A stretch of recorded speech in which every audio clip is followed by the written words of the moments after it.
একদিন মুর্শিদাবাদের নবাব বাহাদুর এবং উজির মশাই একসঙ্গে গল্প করছিল। হঠাৎ করে নবাব বাহাদুর উজিরকে বলল, বুঝলে উজির, ভাবছি একটা সৌন্দর্য প্রতিযোগিতা করব, আর এই প্রতিযোগিতায় যোগদান করতে পারবে আমার সমস্ত রাজ্যের রাজা থেকে সাধারণ মানুষ পর্যন্ত। যে কেউ। উজির বলল, বাহ, এটা তো ভালো প্রস্তাব জাহাপনা। নবাব বাহাদুর বলল, আর যে এই সৌন্দর্য প্রতিযোগিতায় সেরা হবে তার জন্য থাকবে প্রচুর পুরস্কার। যেসব রাজ্যে ভালো ফল করবে তাদের পুরস্কারে ভরে দেব, আর যেসব রাজ্য ভালো ফল করতে পারবে না তাদের রাজত্ব আমি কেড়ে নেব। উজির বলল, বেশ বেশ, এটা তো আকর্ষণীয় সংবাদ। তাহলে আমি ঘোষককে দিয়ে খবরটা আর দূতকে দিয়ে খবরটা না হয় সব রাজ্যে পাঠিয়ে দিই। নবাব বাহাদুর বলল, হ্যাঁ হ্যাঁ, সব রাজ্যের দূতকে পাঠিয়ে যত দ্রুত সম্ভব কাজ করো।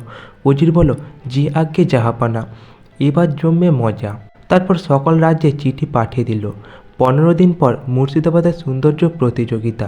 এখন কৃষ্ণনগরের মহারাজের মাথায় হাত পড়ে গেল, কে এই সৌন্দর্য প্রতিযোগিতাতে যাবে। মহারাজ কৃষ্ণচন্দ্র খুব চিন্তায় আছে। আর এদিকে মন্ত্রীমশাই বলল, মহারাজ, মানে আমাদের মধ্যে সৌন্দর্য স্বাস্থ্যবান কে আছে সেটা ভেবেই তো আমি কুল পাচ্ছি না, কি মুশকিল। মহারাজ বলল, গোপাল, ও গোপাল, তুমি কিছু একটা ভাবনা ভাবো, চিন্তা করো না।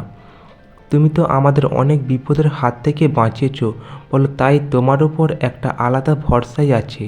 গোপাল বলল, ঠিক আছে মহারাজ, আমিও ভাবছি, আপনিও ভাবুন। এদিকে মন্ত্রীমশাই মনে মনে ভাবতে থাকলো, গোপালই সব না, গোপালই সব। দাঁড়াও দাঁড়াও, দেখাচ্ছি মজা। এমন একটা জব্বর মতলব ভেবেছি না, মহারাজের মোহরগুলো সুরসুর করে আমার থেকে যাবে, তাও আবার এই সৌন্দর্য প্রতিযোগিতা কেন্দ্র করে। তারপর মন্ত্রীমশাই বলল, তাহলে মহারাজ, আমরা সবাই ভাবি কি করা যায়। মহারাজ বলল, ভাবো ভাবো, আর আজকে বিকেলে আবার রাজসভা বসবে, এখন তোমরা বাড়িতে যাও। তারপর গোপাল বাড়িতে চলে আসলো। এসে গিন্নিকে বলে, ও গিন্নি, তাড়াতাড়ি করে দুটো খেতে দাও দেখি, বিকেলে আবার রাজসভাতে যেতে হবে। গোপাল গিন্নি রেগে বলল, দেখছো তো রান্না করছি, আগে রান্না হবে, তারপর তো তোমাকে খেতে দেবো নাকি? আর তার মধ্যে আজকে রাজসভা যাওয়ার আগে তুমি বাজারটাও করে যাওনি। আমি গেলাম বাজার করতে, বাজার করে নিয়ে আসলাম, তারপর রান্না চাপিয়ে দিয়েছি। দেরি তো একটু হবেই নাকি? যাও তো তুমি, তাড়াতাড়ি হাত মুখ ধুয়ে আসো, আমি খাবার বেড়ে দিচ্ছি। তারপর গোপাল হাত মুখ ধুয়ে এসে খেতে বসলো। খাওয়া দাওয়া করার পর আবার রাজসভাতে গেল। একটু পরে রাজসভা শুরু হয়ে গেল।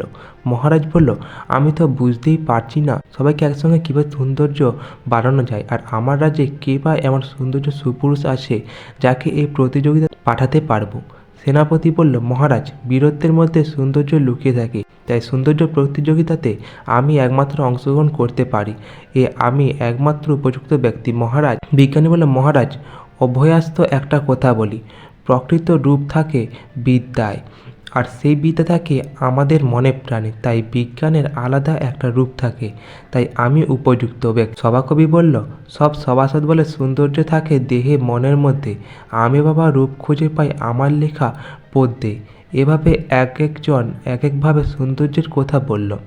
মহারাজ মন্ত্রীমশাইকে বলল, মন্ত্রী, তুমি কি ভাবলে? মন্ত্রীমশাই বলল, মহারাজ, আমার জানা এক ভালো কুস্তিগীর আছে, তার একটা আখড়াও আছে। আমি বলি কি, রাজসভার সবাই সেখানে নাম লেখাক, সেখানে সবাই অভ্যাস করুক। গোপাল বলল, হ্যাঁ সবাই মানে? মন্ত্রীমশাই বলল, হ্যাঁ সবাই। ওখানে গিয়ে যে ভালো ফল করবে সেই যাবে নবাব বাহাদুরের সৌন্দর্য প্রতিযোগিতাতে। মহারাজ বলল, বাহ বাবা, এটা তো ভালো প্রস্তাব, এই না হলে আমার মন্ত্রী। তারপর রাজসভা শেষ হয়ে গেল। রাত্রিবেলা মন্ত্রীমশাইয়ের বাড়িতে সেনাপতি, রাজজ্যোতিষী এবং বটাঘটা সবাই মিলে একটা পরিকল্পনা করলো।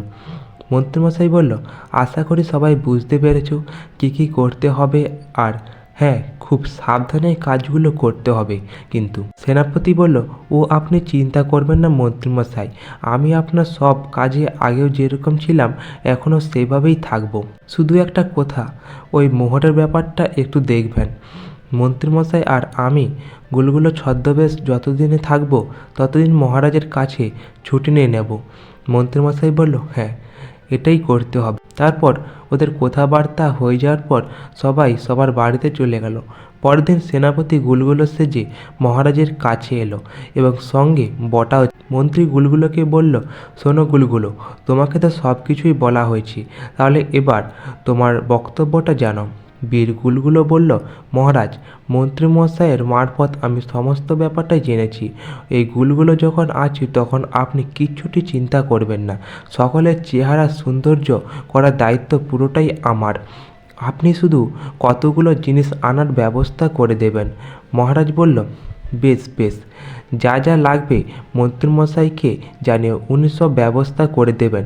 কিন্তু মনে রাখো, এই রাজ্যের সম্মান বজায় রাখতে হবে কিন্তু।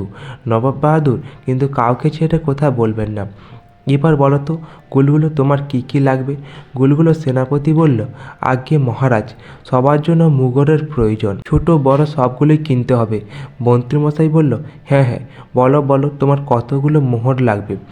গুলগুলো বলল, ওই ধরুন না, সব মিলিয়ে 10,000 মোহর লাগবে। গোপাল বলল, সে কি, এত মোহর মোর কি কাজে লাগবে? মহারাজ বলল, আহ গোপাল, রাজ্যের সম্মান বলে কথা, তুমি আর এই ব্যাপারে ঢুকো না তো। এই ব্যাপারটা তো আমি মন্ত্রীর উপরেই ছেড়ে দিয়েছি। মন্ত্রী খাজাঞ্চিকে বলো, গুলগুলো যা যা লাগবে দিয়ে দেবে। তারপর রাজসভা শেষ হয়ে গেল। সন্ধেবেলা রাজসভা থেকে ফেরার সময় গোপাল মনে মনে ভাবতে থাকলো, এই গুলগুলোটাকে একটু চেনা চেনা লাগছে। হঠাৎ গোপাল দেখতে পেল একটা গাছের নিচে মন্ত্রী বসে গুলগুলো এবং বটা ঘটার মোহর ভাগ করছে এবং মন্ত্রীমশাই বলল, আজকে কেমন মহারাজকে বোকা বানিয়ে মোহর ট্যাকে ভরলাম, বলো। তারপর মন্ত্রীমশাই গুলগুলোকে বলল, এই যে সেনাপতি, এইভাবেই অনেক অনেক মোহর ট্যাকে ভরতে হবে, কিন্তু তুমি একটু সাবধানে থেকো গোপালের থেকে। আর এদিকে তো গোপাল সবটাই দেখে ফেললো, তাই রাত্রিবেলা নাতি নাতনিদের সঙ্গে নিয়ে সেনাপতির বাড়িতে গেল। আর সেনাপতি নকল দাড়ি গোপে বিছুটি পাতা মিশিয়ে দিল।